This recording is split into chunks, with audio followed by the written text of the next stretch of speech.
और जेठ बहन हुई मतलब समझ तनी कि सब लोग के सारे बरोबर हो गए।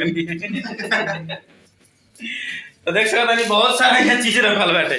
आम भी रखल बा। तो अभी अपना बिहार में आम नहीं निकला, लेकिन यहाँ आम निकला था, खा सकते हैं, मजा ले सकते हैं, बस लिए खाई।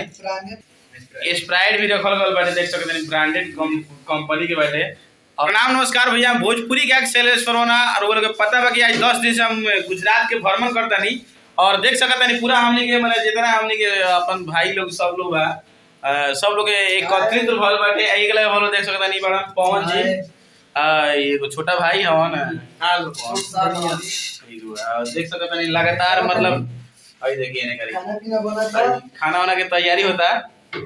ई काची नरेंद्र जी नाम बा, हमनी के प्यार से तनी कालवे को आदर से काहे के जा।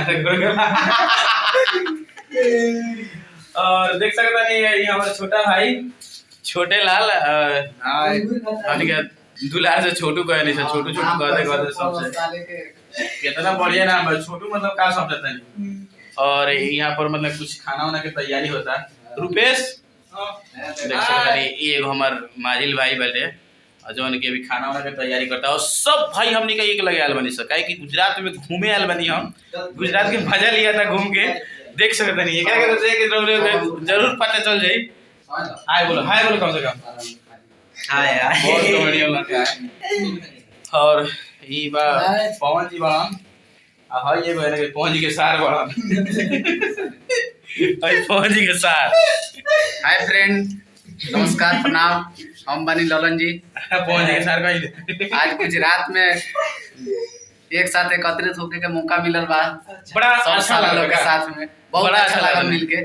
सब कोई सार बनाया हां सब कोई सार एगो बहन ही बने थे ऑनलाइन में ताई दे दी सब लोग आशीर्वाद देखिए हम कब रोए गाड़ी ना देवनी। और यहाँ के बानी सही बात बा कि जेठ बहन होई बानी, और जेठ बहन होई मतलब समझ तनी कि सब लोग के सारे बरोबर हो गए। तो देख सकता नहीं बहुत सारा यहाँ चीज रखल बाटे। आम भी रखल बा। तो अभी अपना बिहार में आम नहीं निकला, लेकिन यहाँ आम निकला था, खा सकते हैं, मजा ले सकते हैं, बस लिए खाई। स्प्राइट भी रखल गल बाटे, देख सकते हैं ब्रांडेड कंपनी के बाटे।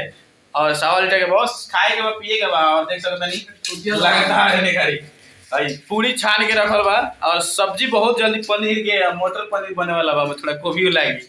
तो आप सब भी आई और खाई और बड़ा अच्छा लगा था। तो दोस्तों आपसे कह देना चाहते हैं कि हम एक बार और कह देना चाहते हैं कि मेरा भाई लोग सब लोग गुजरात में काम करता है।